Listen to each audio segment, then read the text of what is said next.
நம்மனா இல்லை நம்பாகிட்டே இருந்தேன். வேணாமா வாங்கிக்கோ. தோசை மாதிரி இருந்து போறியா? வேணா வாங்கிக்கோ. சாப்பிடுவோம் ஃபஸ்ட்டு. சாப்பிடுவோம் ஃபஸ்ட்டு.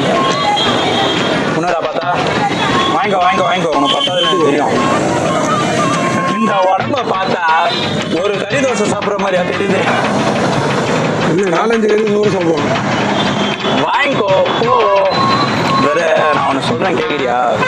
நம்ம சம்பாதிக்கிறது சரியா, கஷ்டப்படுறது, நம்ம ராத்திரி மேலே கண்ணு முடிச்சு உழைக்கிறது, உடம்பு உழைக்க நம்ம டயர்டாகி உழைக்கிறது எதுக்காக?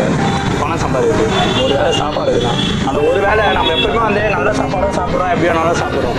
ஆனால் அந்த ஒரு வேளை நீ நம்ம வெளியே வந்திருக்கோம் பார்த்தியா ஃப்ரெண்ட்ஸோட, அன்றைக்கி ஒரு நாள் திருப்தியாக மனசு குத்தமாக சாப்பிட்டுருந்தேன். அவ்வளோதான். இவ்வளோ நேரம் நான் மூச்சு பிடிக்க பேசினதுக்கு ஒரே எனக்கு சிக்னேச்சர். அவள் தான் தலையை ஓட்ட ஆட்டுவோம்.